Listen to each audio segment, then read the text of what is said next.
ये एक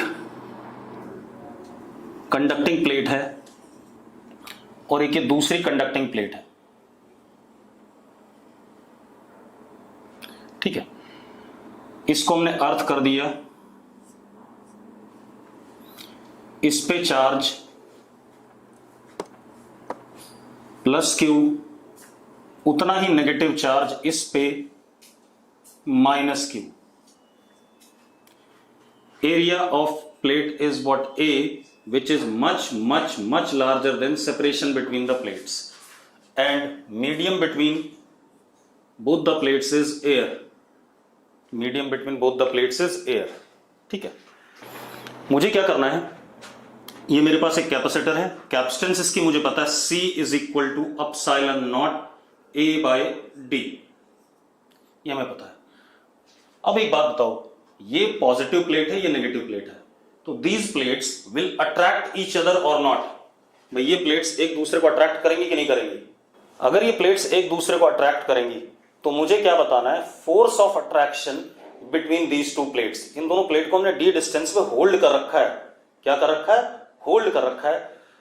तो पॉजिटिव चार्ज वाली प्लेट नेगेटिव को अट्रैक्ट करेगी और नेगेटिव वाली किसको? पॉजिटिव को अट्रैक्ट करेगी। तो मुझे क्या बताना है, फोर्स ऑफ attraction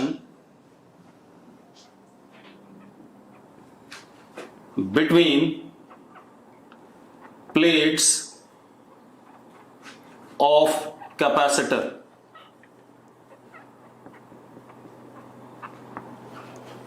ठीक है, अब आप एक चीज देखो भाई, ये हो गया, मान लेते हैं इसकी चार्ज डेंसिटी कितनी? प्लस सिग्मा इस वाली प्लेट की। तो इसकी वजह से, क्योंकि इनफाइनाइट प्लेट अज्यूम की जाएगी, एरिया बहुत बड़ा है, तो इसकी वजह से इलेक्ट्रिक फील्ड यहां पर हर जगह क्या होगी? यूनिफॉर्म होगी। और कितनी होगी? इस जगह पे अगर मैं इलेक्ट्रिक फील्ड देखूं,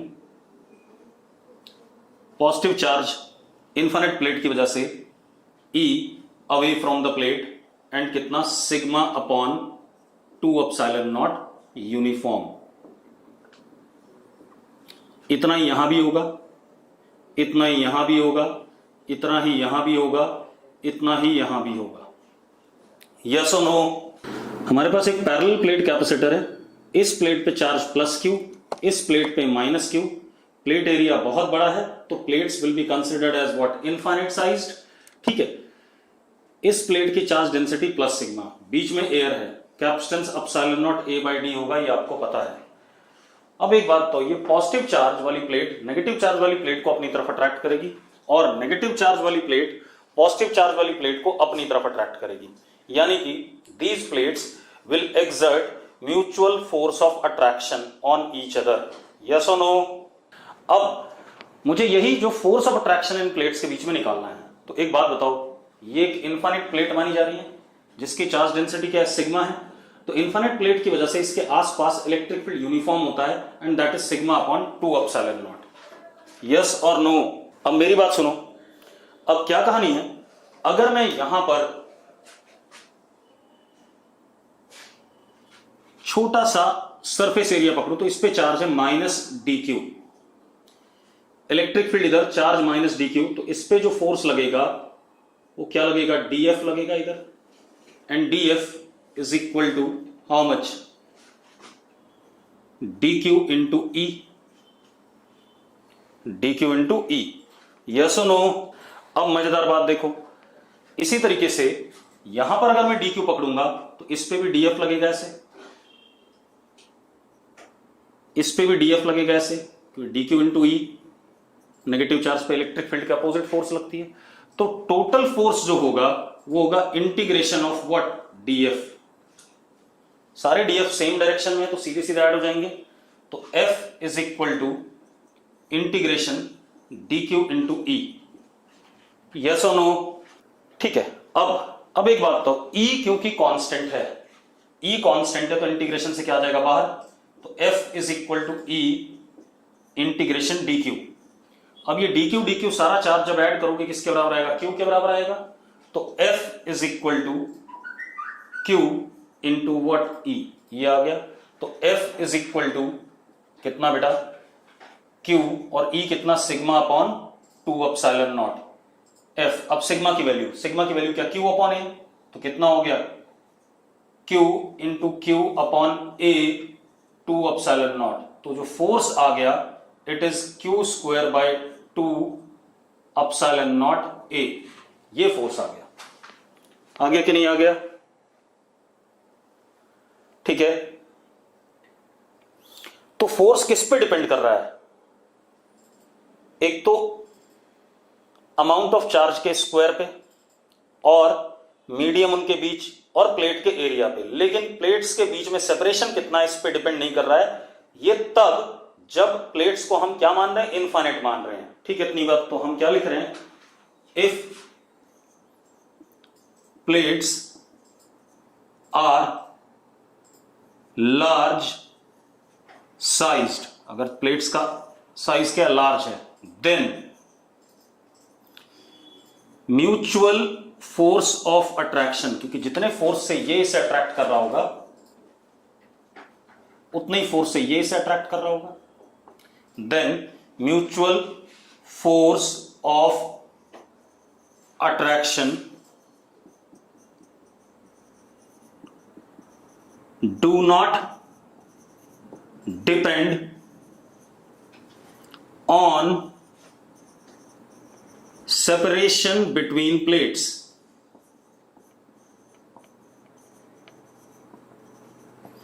सेपरेशन बिटवीन प्लेट्स पे डिपेंड नहीं कर रहा है। यस और नो? चलो ठीक है, तो ये कहानी आ गई।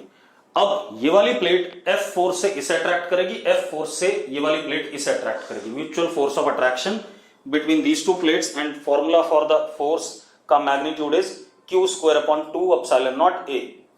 प्रभजोत रिपीट कर देता हूं मैं दोबारा से एक बार, इसको समस्या है भाई, सीधी सी बात है, ये एक इनफाइनाइट प्लेट मानी गई है, तो इसकी वजह से इलेक्ट्रिक फील्ड इधर क्या है, यूनिफॉर्म है, कांस्टेंट है, कितनी, sigma upon two epsilon not. अब मैंने इस प्लेट पे डीक्यू चार्ज पकड़ा नेगेटिव, तो नेगेटिव चार्ज पे फोर्स क्या होता है, इलेक्ट्रिक फील्ड के अपोजिट, अंदर की तरफ डीएफ। यहां माइनस डी क्यू पकड़ा डीएफ, यहां माइनस डी क्यू पकड़ा डीएफ, तो हर जगह डीएफ डीएफ ऐसे लगेगा, तो DF is D q into E. Total F जो होगा, क्योंकि सारे डीएफ सेम डायरेक्शन में है, तो वेक्टर सम सीधे सीधे ऐड हो जाएगा इंटीग्रेशन डीएफ।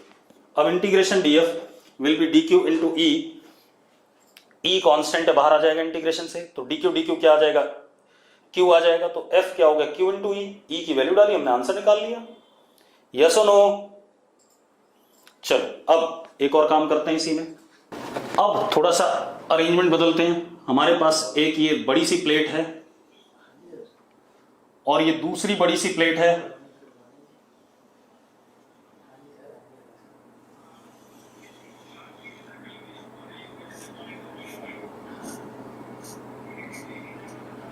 अर्थ कर दिया ऐसे। बीच में हमने क्या करा, कुछ रीजन में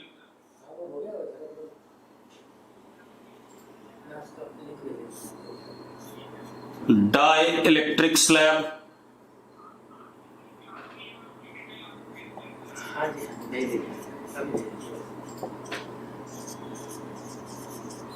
जिसका रिलेटिव परमिटिविटी एप्सिलॉन आर, इसको हमने प्लस क्यू दे दिया,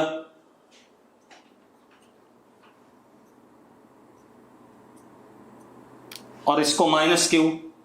ठीक है, यहां पर क्या आएगा, ये प्लस क्यू, ये माइनस क्यू, यहां आएगा माइनस क्यू इंड्यूस, और इधर आएगा प्लस क्यू इंड्यूस। ये बातें हमें पता है, पिछली क्लास में हमने पढ़ा हुआ है सब। यस और नो? आएगा कि नहीं आएगा भाई? ठीक है, अब पहले मैं ये भी लिख देता हूं। अच्छा, एक चीज और, एरिया अभी भी बहुत बड़ा है in comparison to separation between the plates. ठीक है, अब सबसे पहले तो क्यू इंड्यूस का मैग्नीट्यूड होगा कितना, Q 1 minus 1 upon epsilon R. हमने ये प्रूव करा हुआ है कल की क्लास में, करा है कि नहीं करा है? ठीक है, अब अगेन मुझे क्या बताना है, इस प्लेट पे कितना फोर्स लग रहा है या इस प्लेट पे कितना फोर्स लग रहा है। क्लियर है? अगेन यही काम करना है मुझे, force on plates of capacitor बताना है। क्लियर है? कोई दिक्कत है इसमें? अरे ठीक है यार, अब आप एक काम करो, अब आप इस जगह पे चलो, इसकी चार्ज डेंसिटी प्लस सिग्मा, इसकी माइनस सिग्मा इंड्यूस, इसकी प्लस सिग्मा इंड्यूस, ये मान सकते हो आप।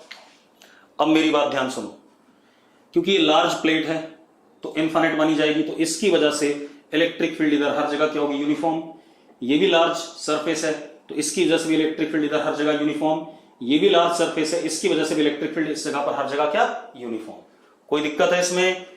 नहीं है, ठीक है। अब आप एक चीज देखो, अगर मैं इस सिग्मा वाले की वजह से इलेक्ट्रिक फील्ड देखूं इस जगह पे, तो ये हो गया E due to plus sigma, ठीक है,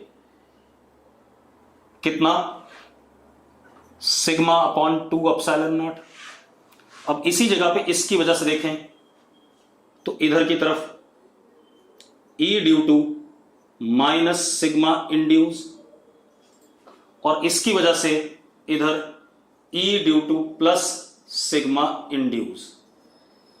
हाँ या ना? अरे यस और नो? अब एक बात बताओ, E due to plus sigma induce and E due to minus sigma induce एक दूसरे को कैंसिल कर रहे हैं कि नहीं कर रहे हैं? कर रहे हैं कैंसिल। तो इसका मतलब जो नेट इलेक्ट्रिक फील्ड यहां पर आया किसी भी जगह पर इस प्लेट पे, E net is E due to plus sigma, that is sigma upon 2 epsilon not. Induce charges की वजह से वैसे भी इलेक्ट्रिक फील्ड बाहर कहीं पर भी कोई फर्क नहीं डालता है, जीरो ही होता है। ये हमने पहले भी डिस्कस किया हुआ है। अरे करा हुआ है कि नहीं करा हुआ है? ठीक है। अब यानी कि इस सरफेस पे हर जगह electric field sigma upon 2 epsilon not है। तो अब अगर मैं इसके ऊपर छोटा सा माइनस डी क्यू पकड़ता हूं, और ये कैसा यूनिफॉर्म है, तो माइनस डी क्यू पकड़ता हूं तो फोर्स इस पे क्या लगेगा, डीएफ लगेगा। ऐसे ऐसे यहां भी डीएफ लगेगा, यहां भी डीएफ लगेगा, ठीक है, इतनी बात। अरे यस और नो? ठीक है। तो अब जो हमारे पास डीएफ आया, DF is D q into E due to plus sigma. अरे ठीक है यार, अरे ठीक है भाई, ठीक। अब आप एक चीज देखो, तो F is equal to integration df, that is integration dq into e due to plus sigma, and e due to plus sigma is what, constant. तो ये बाहर आ जाएगा इंटीग्रेशन के, तो F is equal to e due to plus sigma into what, dq का क्या आ जाएगा, q। तो F is equal to sigma upon 2 epsilon not into q। तो F is equal to q square upon 2 epsilon not a। Again same result आ गया कि नहीं आ गया? ठीक है। इसका मतलब पार्शियली अगर हमने डाइलेक्ट्रिक स्लैब डाला बीच में, तो force on plates of capacitor remain same. इस पे जितना F इधर लग रहा है उतना ही F इस पे इधर लग रहा है। Therefore, no change in mutual force of attraction between plates, जब हमने पार्शियली से डाला है। यस और नो? अब क्या कहानी बेटा, ध्यान सुनो। इसके बाद एक और काम कर लेते हैं।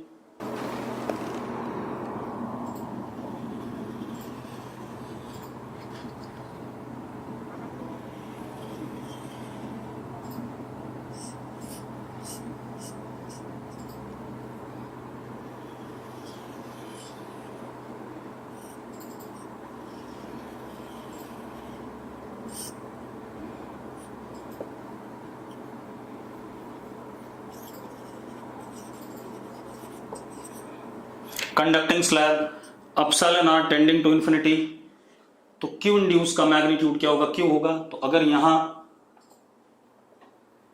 प्लस क्यू है तो यहां माइनस क्यू यहां प्लस क्यू और यहां माइनस क्यू। कोई फर्क पड़ा इसमें? अरे कोई फर्क पड़ता है कि नहीं? अरे यस और नो? यही है, ठीक है, इतनी बात। अब मजेदार बात देखो अगेन, अगर मैं इस जगह पे इलेक्ट्रिक फील्ड देखूं, ये 1 2 और 3, इस जगह पे इलेक्ट्रिक फील्ड देखूं तो ये सिर्फ E1 की वजह से आएगा, क्योंकि 2 और 3 की इलेक्ट्रिक फील्ड एक दूसरे को क्या कर जाएगी, कैंसिल आउट कर जाएगी, नहीं कर जाएगी? ठीक है, तो अब यहां पर हमारे पास क्या, अगर मैं माइनस डी क्यू लेता हूं तो डी एफ इधर आएगा, ऐसी डी एफ, ऐसी और भी डी एफ आते रहेंगे। अब इसकी चार्ज डेंसिटी हमने प्लस सिग्मा ले ली, तो जरा देखो कितना आ गया, d f is equal to d q into e plus sigma. Same result आ रहा है कि नहीं आ रहा है? आ रहा है कि नहीं आ रहा है? अरे सेम रिजल्ट आ गया, आएगा कि नहीं आएगा? तो कंडक्टिंग स्लैब भी पार्शियली डालने से कोई फर्क नहीं पड़ा फोर्स पे। अरे ठीक है, चलो अब एक और काम कर लेते हैं बेटा।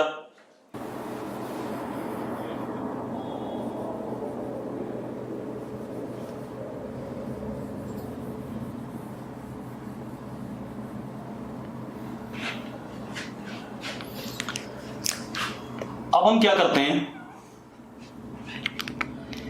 इनके बीच में डाइलेक्ट्रिक स्लैब डालते हैं।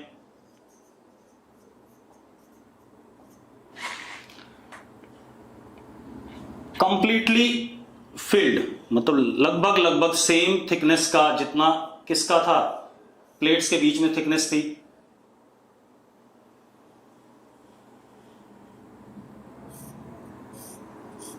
बिल्कुल ऐसे कंप्लीटली, अभी तो पार्शियली था, अब मैंने कंप्लीटली भर दिया भाई। अरे यस और no?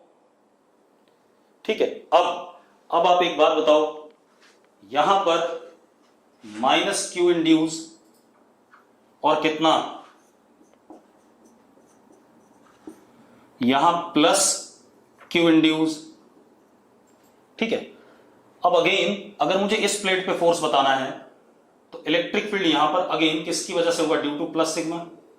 Way plus Q induce और माइनस क्यू इंड्यूस की वजह से इलेक्ट्रिक फील्ड प्लेट के ऊपर होगी ही नहीं, क्योंकि एक दूसरे को कैंसिल कर जाएगी। ठीक है, तो अब अगर मैं यहां पर छोटा सा डीएफ माइनस डी क्यू लेता हूं, तो इस पे डीएफ अंदर की तरफ, ऐसे इधर भी अंदर की तरफ, तो टोटल क्या हो जाएगा, एफ हो जाएगा अंदर ऐसे। हाँ या ना? अगेन सेम रिजल्ट आ रहा है कि नहीं आ रहा है? आ रहा है कि नहीं आ रहा है? ठीक है, इतनी बात। तो अब ये ध्यान रखना कि बीच में अगर हमने मीडियम डाला तो भी force between plates of capacitor do not change, it is always Q square upon 2 epsilon not A.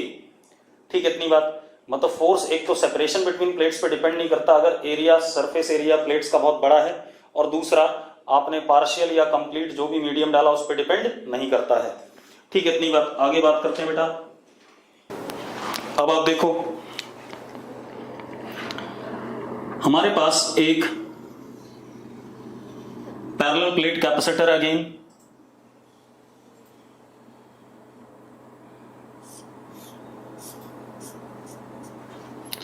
ये प्लस क्यू इस पे, और इस पे कितना, माइनस क्यू, यहां प्लस सिग्मा, यहां minus sigma.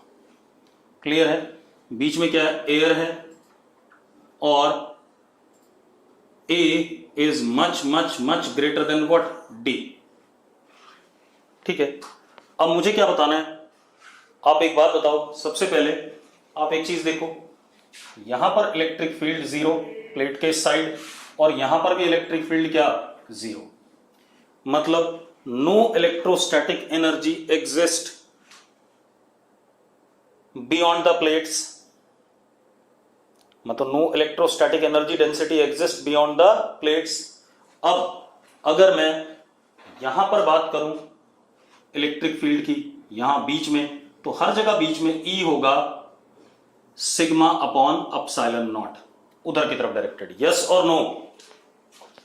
Sigma upon 2 epsilon not plus sigma upon 2 epsilon not is sigma upon epsilon not. ठीक है, और ये कैसा, यूनिफॉर्म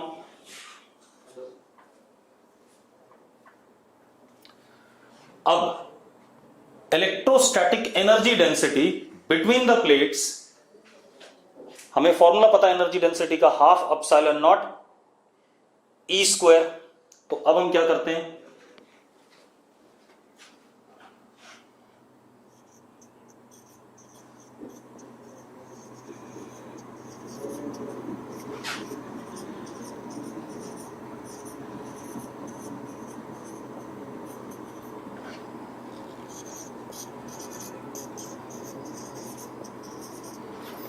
छोटा u is equal to half epsilon not E square. हाँ या ना? अरे यस और नो? अब अगर हम e की वैल्यू डाल दें तो this becomes sigma square upon 2 epsilon not. बनता है कि नहीं बनता है भाई? और ये हर पॉइंट पे विद इन द प्लेट, क्योंकि इलेक्ट्रिक फील्ड यूनिफॉर्म है, तो हर पॉइंट पे between the plates electrostatic energy density क्या रहेगी? कांस्टेंट रहेगी। या सिग्मा की वैल्यू डाल दो।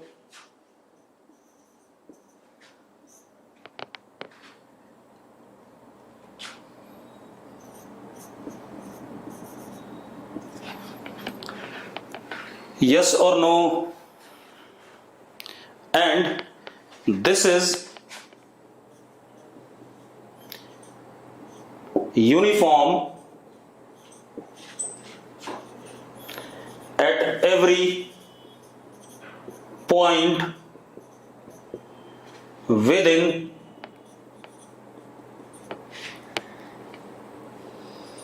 region of plates।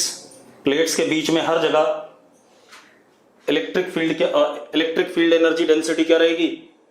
कांस्टेंट रहेगी। अरे ये बात सही है कि नहीं है? ठीक है।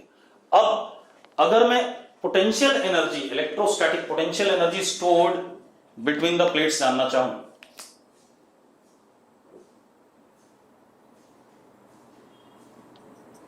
अब मैं क्या जानना चाहता हूं, क्योंकि प्लेट एरिया बड़ा है बेटा, तो फ्रिंजिंग इफेक्ट वगैरह खत्म है। क्योंकि अगर हम प्लेट एरिया बहुत बड़ा लेते हैं तो हमने कहा था हम फ्रिंजिंग इफेक्ट की इलेक्ट्रिक लाइंस बाहर जा रही हैं, वो सब हमने क्या कर लिया था? इग्नोर कर लिया था। कल की क्लास में पढ़ा था हमने।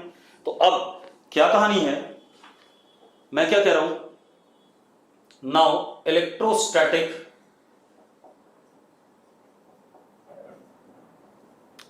Potential energy stored bye capacitor, सिर्फ प्लेट्स के बीच में ही स्टोर्ड है, क्योंकि इलेक्ट्रिक फील्ड वहीं पर है, बाकी जगह पर इलेक्ट्रिक फील्ड नहीं है। तो अब जरा देखो, du upon dv is what? Energy density. Yes और नो? ठीक है भाई। तो अब जरा देखो, du is equal to u dv का इंटीग्रेशन, तो u is equal to integration u dv। ठीक है। अब एक मजेदार बात देखो, u तो कांस्टेंट है, छोटा वाला, हर पॉइंट पे inside what? Region of the plates. तो u क्या आ जाएगा? छोटा वाला बाहर आ जाएगा इंटीग्रेशन से, और integration dv will be what? Complete this volume between the plates. तो u इज इक्वल टू छोटा u into a into d। Volume is what? a into d। Yes और नो? ठीक है। अब वैल्यू डाल देते हैं बेटा, u is equal to Q square upon 2 epsilon not a square into a into d। a से a कट गया, तो u comes out to B Q square d upon 2 epsilon not a। या आप इसी को क्या लिखो, u is equal to Q square upon 2 epsilon not a upon d। Epsilon not a upon d is what? Capacitance of this capacitor. ठीक है। तो u is equal to Q square upon 2c। ये formula बन गया हमारे पास electrostatic potential energy stored within the plates of capacitor या by the capacitor when charge on capacitor is plus q। Sorry capital Q. Volume add कैसे sir, कौन है ये, क्यों वॉल्यूम ऐड नहीं होता है गगनदीप? वॉल्यूम स्केलर क्वांटिटी है भैया, ऐड तो होगी। अच्छा वॉल्यूम ए इंटू डी कैसे आया, शाबाश बहुत बढ़िया भाई, बड़ा वाला है। ये एक प्लेट है, इसके सामने इसके बराबर दूसरी प्लेट है, तो इसका एरिया कितना ए और ये लेंथ कितनी डी, भाई क्यूबॉइड ही तो बन रहा है, तो base area into what height is what volume. अब ये हमारे पास आ गया कि नहीं आ गया भाई? चलो अब आगे बढ़ते हैं। अब हमारे पास क्या है बेटा, अगर कहीं सर्किट में कैपेसिटर दिखाया जाएगा तो उसका सिंबल सर्किट में ऐसा होगा भाई, जैसे रेजिस्टेंस का सिंबल ये कैपेसिटर हो गया, ठीक है। जैसे रेजिस्टर का सिंबल हम सर्किट में ऐसे दिखाते हैं, तो कैपेसिटर का सिंबल हम दो पैरेलल लाइंस और इधर कनेक्शन ऐसे दिखाएंगे। और अगर ऐसे दिखाया हुआ है, इसके ऊपर एरो मार दिया तो सी, तो ये वाला सी क्या कहलाएगा, वेरिएबल। ये सी चेंज हो सकता है और ये सी कैसा है, फिक्स्ड है, ये चेंज नहीं हो सकता। अगर सर्किट में ऐसे दिखा रखा है तो सी की वैल्यू फिक्स है, और उसके ऊपर एरो मारा हुआ है तो सी की वैल्यू क्या है, वेरी कर रही है, वो समय के साथ या किसी तरीके से वेरी कर रही होगी। क्लियर है? तो ये सिंबल में रिप्रेजेंट करते हैं, कैपेसिटर का सिंबल हो गया, ठीक है। अब कैपेसिटर को पढ़ने से पहले, ठीक है, इतनी बात हम थोड़ा सा आगे पढ़ने से पहले, हम कैपेसिटर को पढ़ने से पहले थोड़ा सा हम जानना चाहेंगे बैटरी के बारे में, ठीक है, इतनी बात कि बैटरी क्या होती है, ठीक है। अब जरा देखो,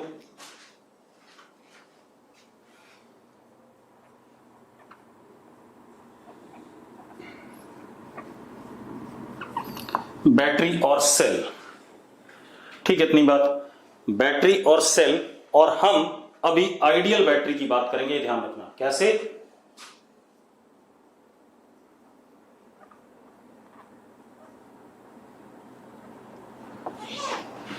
ठीक है, अब आप लोगों ने शायद 9th-10th क्लास में बैटरी के बारे में पढ़ा होगा, ठीक है।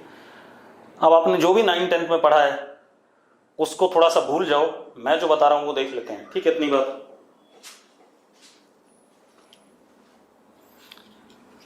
आप एक काम करो, जैसे आप सब लोग जेनेसिस में आए हुए हो, ठीक है, ये हमारा ग्राउंड फ्लोर है,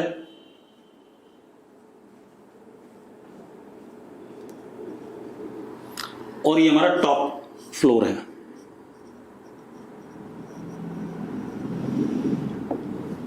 ठीक है।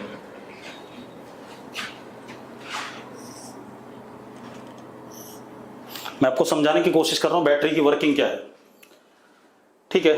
अब तो एक काम करते हैं, नैतिक को एग्जांपल मान लेते हैं। नैतिक ये है, ठीक है, टॉप फ्लोर पे। नैतिक को अगर हल्का सा मैं छेड़ दूं तो अपने आप नीचे गिरेगा कि नहीं गिरेगा? You potential energy decreases and kinetic energy increases, नीचे गिरते हुए, यस और नो, हाँ या ना? अब अगर नैतिक यहां गिर गया तो नैतिक खत्म हो गया भाई, मतलब हाथ पैर टूट गए, इसके टूट गए हाथ पैर। अब क्या नैतिक अपने आप ऊपर जा सकता है? अपने आप तो नहीं जा सकता है। तो अब नैतिक को आप लोगों में से 4 बंदों ने उठाया और फिर से ऊपर रख दिया, तो जब आप इसे ऊपर ले जा रहे हो तो यू इंक्रीजेस, हाँ या ना? अरे यस और नो? 4 बंदे से उठा के ऊपर ले जा रहे हैं, फोर्स्ड टू मूव अप, अपने आप तो नहीं जाएगा, force to move up, and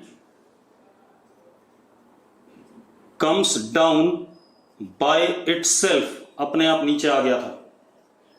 अब नैतिक यहां पहुंच गया भाई। अगेन नैतिक अपने आप नीचे गिर सकता है अगर हल्का सा छेड़ दिया जाए, गिर सकता है कि नहीं? ठीक है, फिर 2-4 हड्डियां और टूट जाएंगी, फिर नैतिक को उठाया कुछ लोगों ने, फिर ऊपर चढ़ा दिया। ठीक है, अब एक और एग्जांपल ले लेते हैं, और एक एग्जांपल ले लेते हैं। ये तो हो गया ऐसा, ठीक है। अगला एग्जांपल, हमारे पास फाउंटेन है,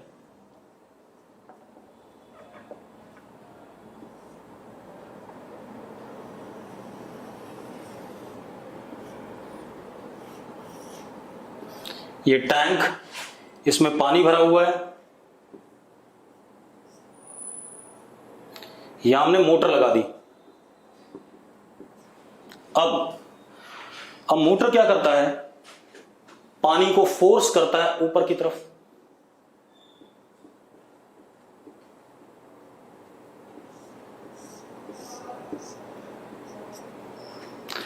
और पानी अपने आप नीचे गिरेगा, फिर अगेन फोर्स करेगा ऊपर, फिर अपने आप नीचे गिरेगा।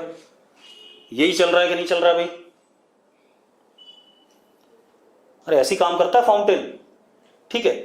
तो अब जब मोटर काम कर रही है तो ग्रेविटी के अगेंस्ट काम कर रही है, तो पोटेंशियल एनर्जी बढ़ रहा है, और जब पानी अपने आप नीचे गिर रहा है तो ग्रेविटी खुद वर्क कर रही है, पोटेंशियल एनर्जी घट रहा है। सेम यहां पर है, जब आप लोग उठा के ले जा रहे हो तो आप ग्रेविटी के अगेंस्ट काम कर रहे हो, पोटेंशियल एनर्जी बढ़ रहा है, और जब नैतिक अपने आप गिर रहा है तो पोटेंशियल एनर्जी क्या हो रही है, डिक्रीज हो रही है, क्योंकि ग्रेविटी खुद वर्क कर रहा है। ठीक है, अब मेरी बात ध्यान सुनना, बैटरी के साथ भी कुछ ऐसा ही है। बैटरी या सेल के 2 टर्मिनल होते हैं, एक टर्मिनल को हम सिंबॉलिकली बड़ा बनाते हैं, एक को हम छोटा बनाते हैं।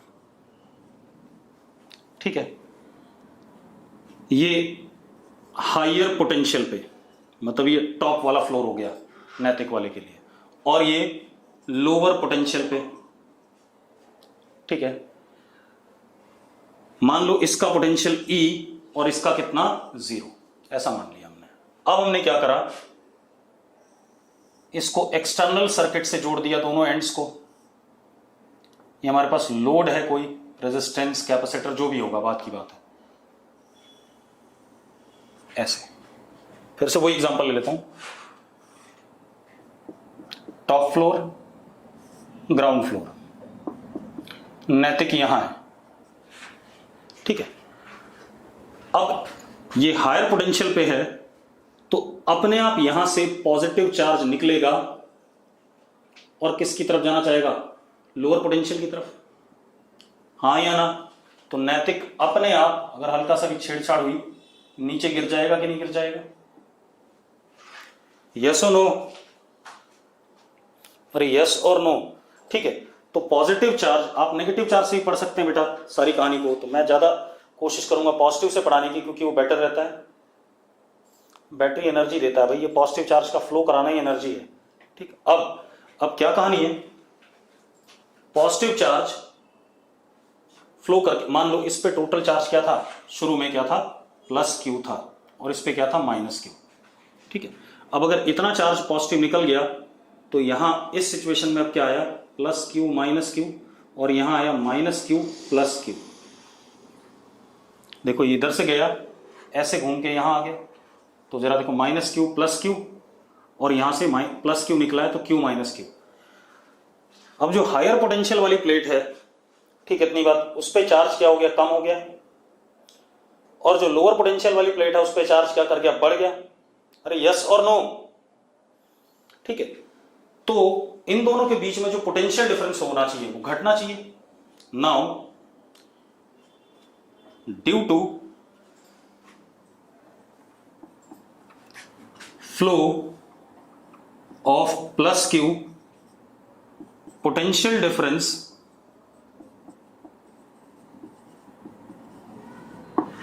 between plates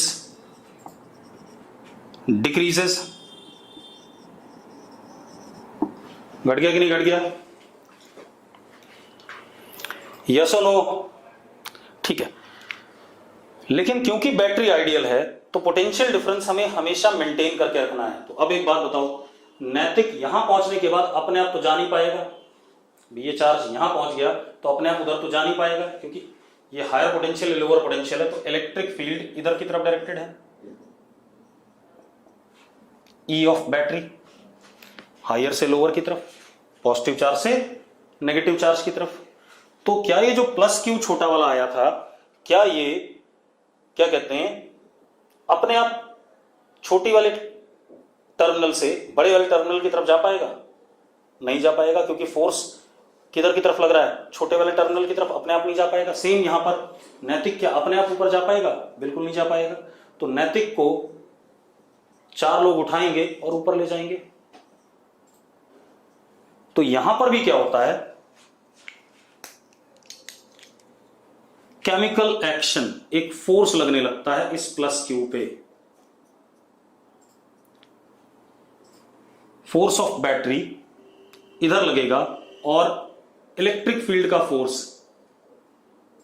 इलेक्ट्रोस्टैटिक फोर्स इधर लगेगा, which will be q into e. ठीक है भाई, तभी तो यार बैटरी का खेल क्या है, बैटरी तभी डिस्चार्ज हो जाती है भाई। आपने ड्राई सेल देखा होगा, जो टॉर्च वगैरह में सेल डालते हैं, उसमें क्या होता है, यहां से चार्ज आकर के यहां आता रहता है और इन दोनों के बीच में डिफरेंस ग्रेजुअली घटता रहता है। डिफरेंस घटता गया, पोटेंशियल डिफरेंस, तो धीरे धीरे यहां से चार्ज के जाने का रेट भी क्या हो जाएगा, स्लो हो जाएगा। चार्ज के जाने का रेट स्लो हो जाएगा और बाद में जब पोटेंशियल डिफरेंस क्या हो जाएगा, बराबर, तो चार्ज फ्लो ही नहीं करेगा और आप जो भी टॉर्च से बल्ब जला रहे होगे या जो भी कर रहे होगे वो काम होना बंद हो जाएगा। लेकिन आइडियल बैटरी में या जो हमारे इलेक्ट्रोलाइटिक सेल होते हैं, जो आपने पढ़े हैं इलेक्ट्रोकेमिस्ट्री में, उसमें क्या होता है, कोई ना कोई केमिकल एक्शन जरूर होता है। जो फोर्स ऑफ बैटरी है, this is due to some chemical action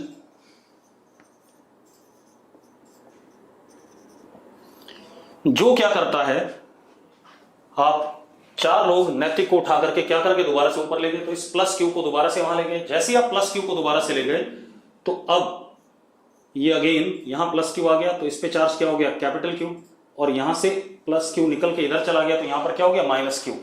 potential difference दोबारा से क्या हो गया, मेंटेन हो गया कि नहीं हो गया? अरे भाई, जो मैं बोल रहा हूं बात समझ में आ रही है? मतलब ये साइमल्टेनियस होता रहता है। अगर यहां से प्लस क्यू निकला तो यहां से तुरंत क्या आ जाएगा, इस पे प्लस क्यू आ जाएगा, ताकि पोटेंशियल डिफरेंस हमेशा क्या रहे, मेंटेन रहे। ठीक है, इतनी बात। तो अब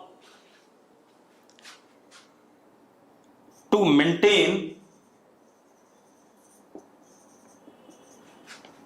potential difference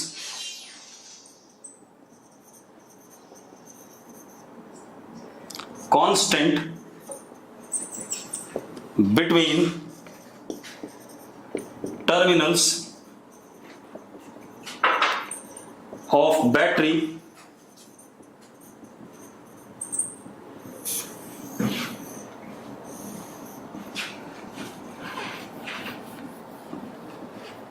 some external agent, वो यहां पर केमिकल एक्शन हो सकता है, मैकेनिकल एक्शन हो सकता है, कुछ भी हो सकता है। some external agent performs work against electrostatic force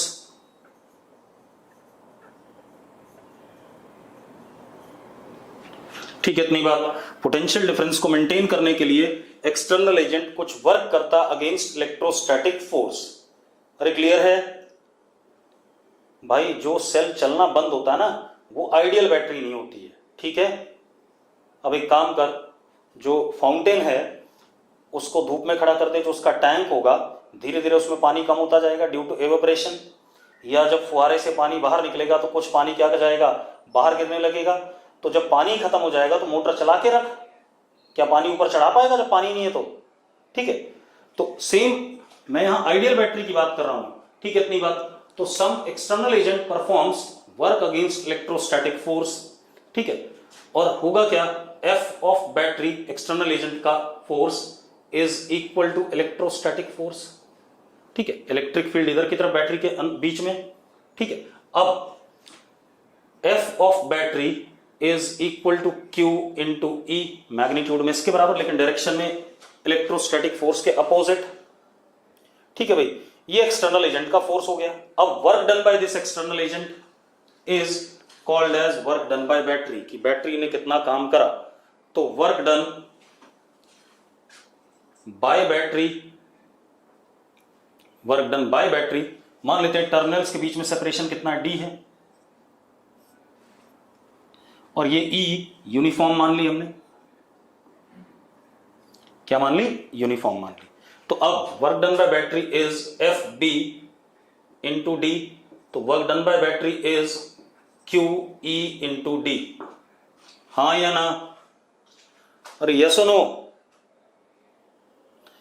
अब E into d, electric field into separation, is called as what? Potential difference. अरे यस और नो? तो क्या हो गया? Work done by battery is equal to Q into E into d is potential difference between the plates, and potential difference between the plates E और 0, तो कितना? E minus 0 is what? E। ठीक है भाई, तो work done by battery is Q into E, potential difference between the plates, E आ गया। और ये वर्क अगर हमने Q चार्ज सप्लाई करा तो वर्क कितना हो गया? Q into potential difference between the plates of battery. ठीक है, इतनी बात इस तरीके से रहेगा। अरे क्लियर है? ठीक है, अब इतनी बात हो गई अपने पास। तो इस तरीके से बैटरी काम करेगी। ठीक है, तो बैटरी अगर चार्ज Q सप्लाई कर रही है तो work done by battery is what? Q into E। कुछ चीजें और आ गई बेटा इसमें। पहली चीज ये आ गई, in external circuit positive charge flows from higher potential to lower potential, और करंट की डायरेक्शन भी पॉजिटिव चार्ज की डायरेक्शन में होती है। तो in external circuit plus Q और current flows from higher potential to lower potential terminal, और इसको हम कहते हैं आउटसाइड बैटरी भी कह सकते हैं। लेकिन बैटरी के अंदर देखो जरा,